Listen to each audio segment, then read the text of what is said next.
going to move now to Commissioner Carroll. Thanks, Madam Speaker. I submitted a motion kind of late. I don't know if Chris Ann has had time to type it up.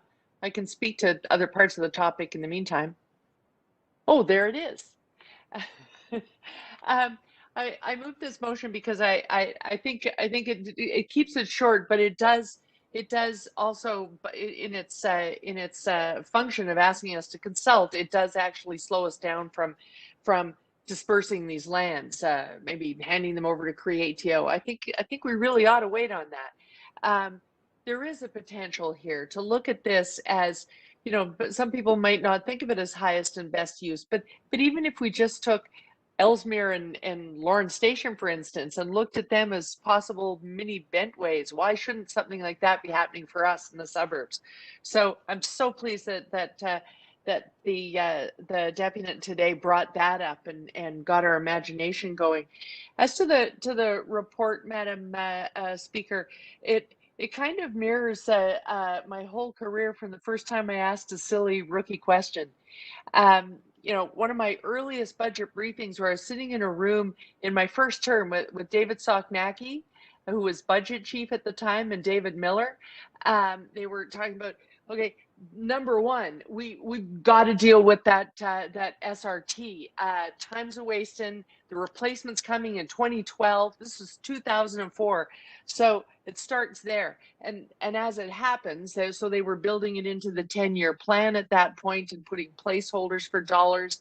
And if not a replacement, then an overhaul. And oh my gosh, that was going to cost so much.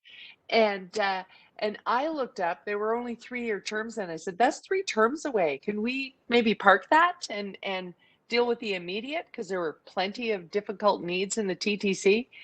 And they looked at me like, oh, you silly rookie. You have no idea how long it takes to do things in transit. At that time, we were being told in 2004, an overhaul in 2000 that has been done right around amalgamation. It's only going to last so long. We need to replace that thing, replace the whole thing by 2012.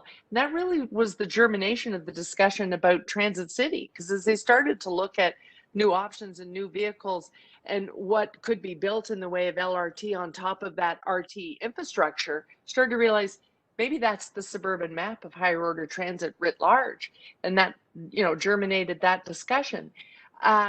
We all know how that turned out. And so in 2012, post overhaul, and that line not being on its way, because any subway takes a good 12 years. If you change midstream, not going to do that, now we're going to do this in higher order transit, you're looking at a period of about 12 years from your brilliant idea to in service. And so here we are now trying to bridge the gap from 2012, changing our minds, all the way to 2026.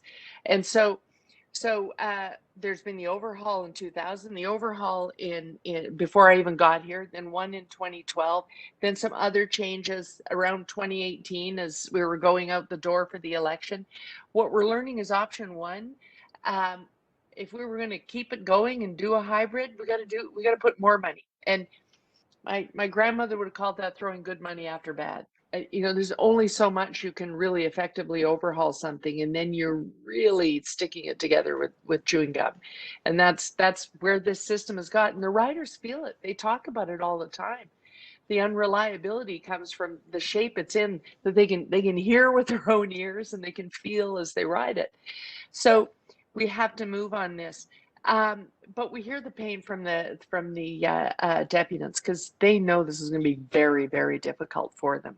I take some solace from the bus map, and I hope folks have had a look at it. I predict that if we run a map as efficient as that, with lots of 900 series on it, and headway such as the report describes and Councillor Bradford just described, one thing we know is that when we complete the Scarborough subway, those deputies will be back to say, do not take away any of these RT replacement bus services, because they actually go far beyond anything that the subway itself is going to be able to serve, and very efficiently, the way it's drawn up in this map.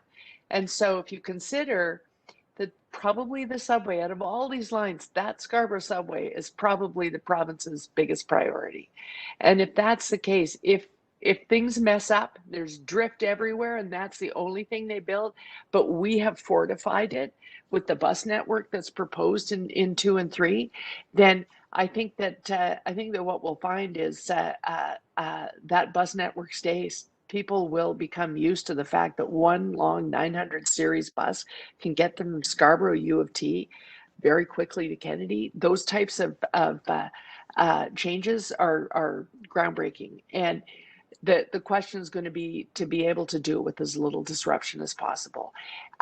For the consultations, I think having sort of stations within the consultation so that we really are, as our deputy from Scarborough U of T said, take a cohort approach to consultation. So you're getting riders in the room and talking about the rider changed experience. Drivers will be in the room. What's the driver changed experience? But to have an added station that looks at what is the potential of the lands we're going to be finished using. What do you want to do under that overpass on Ellesmere, under that overpass in Lawrence? What sort of interesting things could we do? It will take the sting out of what is going to be a real sacrifice on the part of riders and drivers in Scarborough as we do this work. So I look forward to that, and I'll be there at those consultations. Thanks, Madam Speaker.